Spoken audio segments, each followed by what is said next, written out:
32 years ago, I was one of 4 nurses hired by the Suncor Emergency Services Department to become cross-trained as a firefighter. It was one of the best, most exciting, and probably most dangerous jobs that I ever had.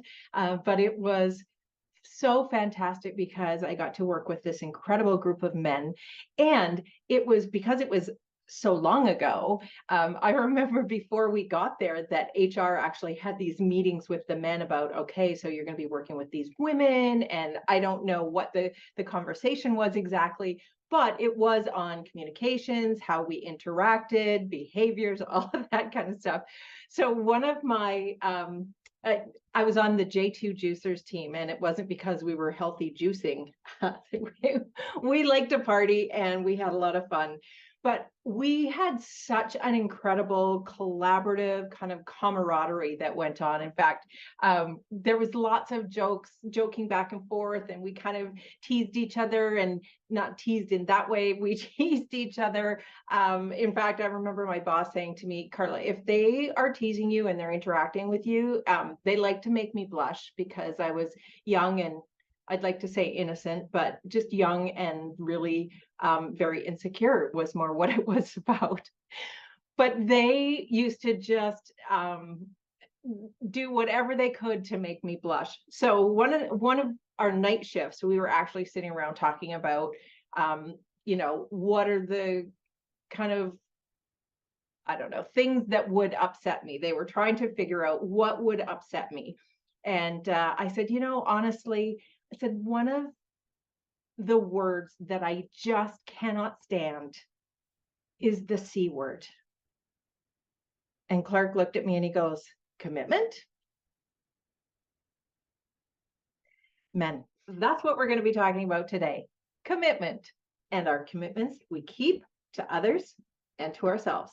I'm Carla White, your Spark Igniter, and I'll be your guide and support team to turn your exhausted into energized, your alone into connected, your underappreciated into wildly authentic confidence, and your pressure cooker life into your personal power. So if you're yearning to resolve and dissolve all the stress and anxiety and tension, also known as burnout, permanently, you're in the right place. Ready to step into more ease, fulfillment, and joy? Let's play.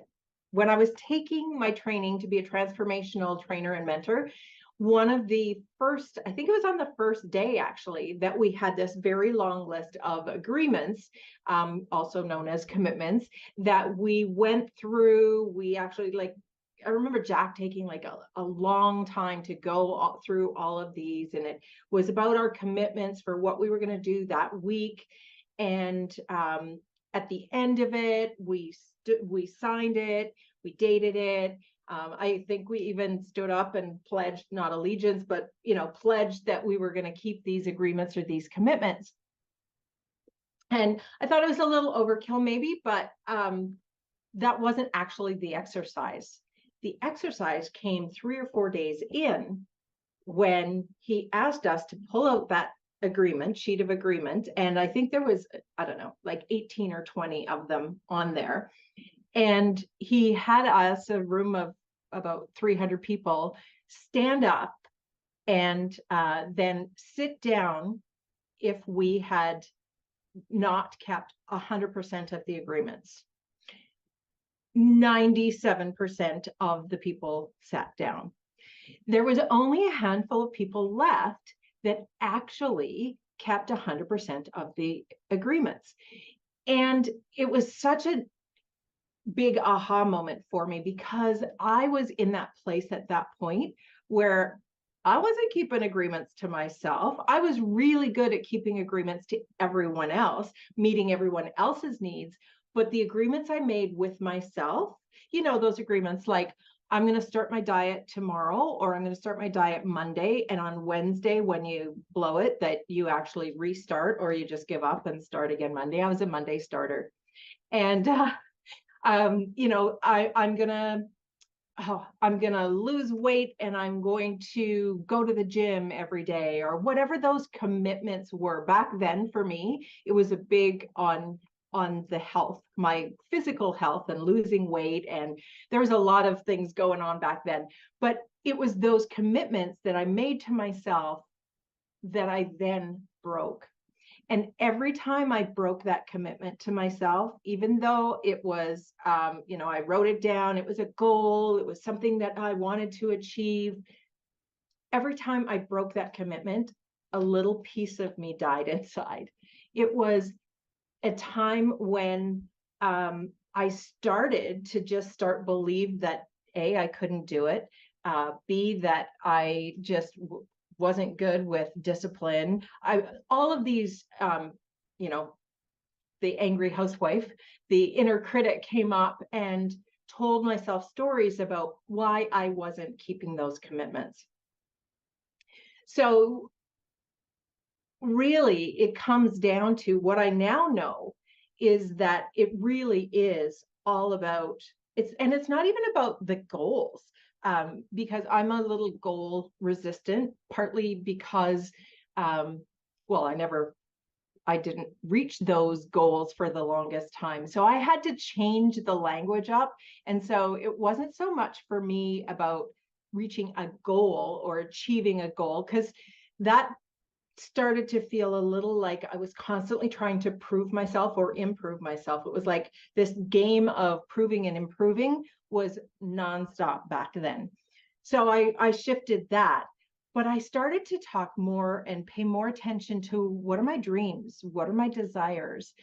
What do I actually want? And it's one of my favorite exercises that we do at the retreat and in B School and with my private clients is the what do you want? We have to get really crystal clear on what you want and what you want in your life, whether it is something to do with your health, with your relationships, with your business or your financial situation, whatever it is, you need to get really clear, because most of us are stuck in that place of we know what we don't want because we're usually living it. And we're in this stage of either struggle or overdrive. And I promise you, we can get you to thrive if you're not there yet. So the struggle was big back then. And I started to, a lot of the work that I did, it started with mindset. And so one of the things that I learned really early on was that it had so much to do with my mindset, my thoughts. Now, the thoughts that we have, like we have 60,000 thoughts a day. They say 60 to 70,000 thoughts a day. And about 90% of those are actually negative, unless we're in a trained, unless we start to rewire and train our brain for a different result, then we can start to look at what are our habits, what are those thoughts. Now, thoughts become beliefs. A belief is something that we think over and over and over again, so that it's on autoplay. And what happens is that it's actually subconsciously impacting us. So it's not even beliefs that we're aware of.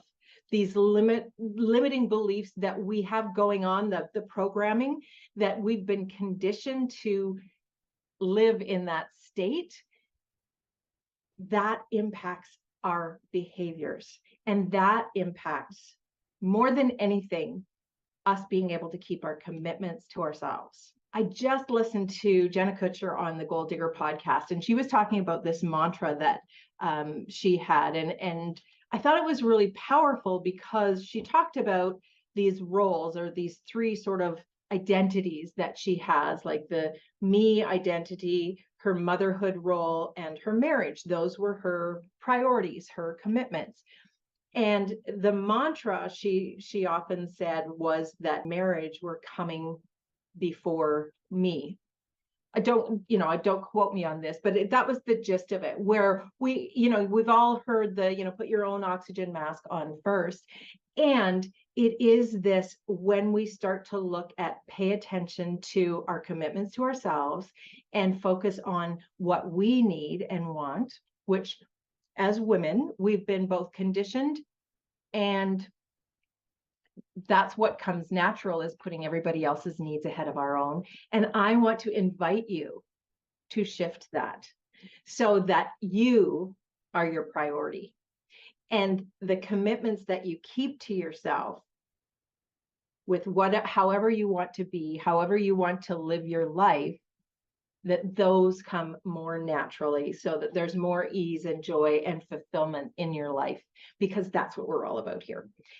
So where was I? Oh, so the for me, and this is when we go through transitions, like if you're in a transition from the kids are grown up and left home, then your children, your motherhood aspect might be transitioning into a new chapter where you're no longer in the time with the day-to-day activities of caregiving for your children, and you still have that role,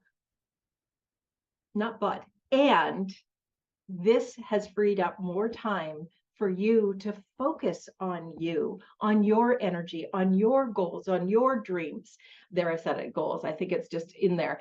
But your dreams and your desires. Now is the time. Now is the time for you, especially if you are an empty nester, you're in transition, or you're really struggling right now, or you're in overwork, whichever mode that you're operating mode that you're in.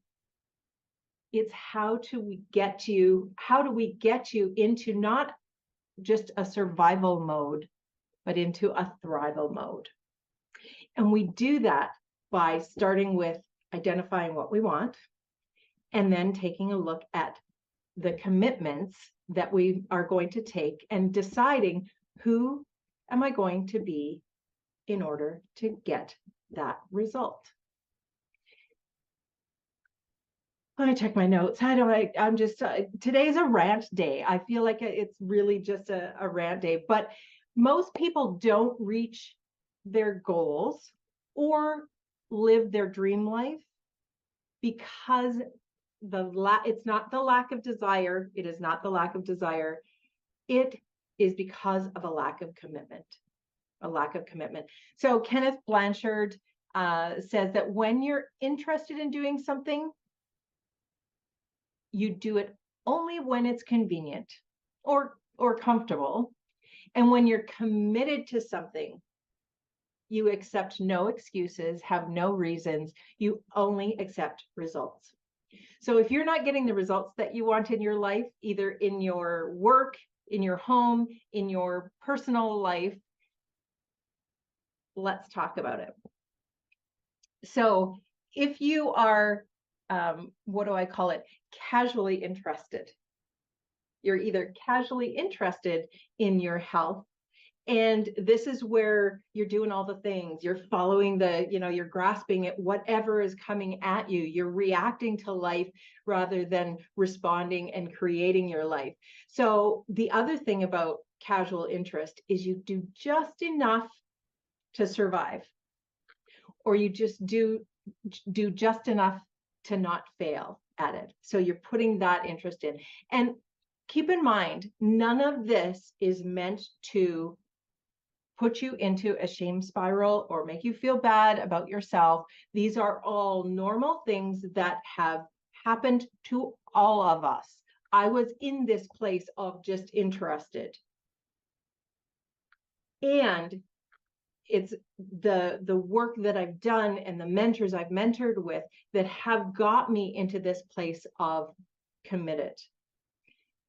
So if you're committed, you do whatever it takes. Whatever it takes. If you're casually interested, you never have enough time. We were going to talk about time. I've got to get that time, talk about time in one of the sessions, but you never have enough time to work towards the dream. And if you're committed, you make the dream a high enough priority, and you schedule time for it. And it doesn't have to be, I mean, as someone who was really, really good at overcomplicating, overthinking, over everythinging, over efforting, overworking, whatever you want to call it, over overdoing anything is detrimental. So I have gone back to more of a simplified approach, and I call it Superflow. If you're interested in hearing more about Superflow, drop flow, the word flow, in the comments below. If you're casually interested, you're not all in. You are confused or you're conflicted about the goal. And I actually had a big aha. I was just on a business retreat and I had this huge, I uncovered this huge belief and conflict that was going on in my subconscious around my practice or my business and motherhood and marriage and all my relationships. And there was some conflicting things, some friction going on there that I had to clear in order to step in and have that higher level of commitment. So once we decide to become the person who can pull it off, that's one of the first steps, is deciding that this is what I want. This is what I have to do to become that person to pull it off. And then steps forward and forward and forward to get momentum and movement towards your dream life. The other thing I want to talk about is focus. Because remember, what we focus on, we find, what we focus on grows, and what we focus on, we become. And if we're casually interested, we're focused on all the reasons why it might not work for you. Some of the reasons, like time, money, some of those, but it's deeper than that. It's deeper than that. Those limiting beliefs that are operating in our subconscious that we're not even aware of often take the focus, or tell our inner critic there's all these reasons, including it hasn't worked up till now. It hasn't worked in the past. That's a huge one. So what happens in our brain is that it looks, if that's just a story we tell ourselves, we've given meaning to something that's happened in the past. And then when we shift that, it actually turns into focusing on all the reasons it will work. In B School, that's one of the things that we focus on. We focus on all of the things that are right about you, instead of all the things that you think are wrong with you. So those are just some of the highlights about the difference between casual interest and commitment. So I want to know, what are you committed to? What's your big dream? Is it working on your health, getting your health back on track? Is it something to do with business or your job or your career? Is it something to do with your relationships, including the relationship with yourself? What is it? I would love to hear. Send me a message or drop in the comments about what you're committed to. What's your big dream? I want to know. One of the things I'm committed to my community and my clients is to help them energize their life so that they can have more ease, more fulfillment, more joy, and yes, more pleasure. We're going to be talking about pleasure in a few episodes here. And one of the ways that I have decided to do that is to open up my calendar to have a Spark Igniter call with you. These Spark Igniter calls are an opportunity for us to get on a call to identify the issues that are keeping you maybe struggling or in overdrive, and then create a plan. Create a plan for you so that you can thrive, so that you can move out of survival into thrival.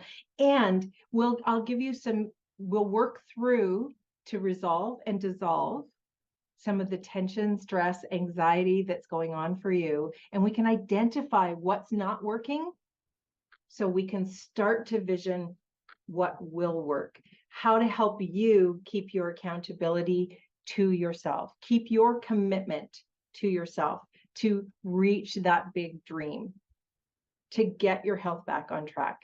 Whatever it is, I want to chat with you. These calls are complimentary, so I only have certain blocks in my schedule available for them. But if you're interested in getting on a call, a Spark Igniter call, so you can feel better, then drop the word Spark in the comments and I'll send you a link and we can book a call. I look forward to talking to you. So tune in Fridays as I bring you insights with a little sprinkle of sometimes some play, sometimes some fun.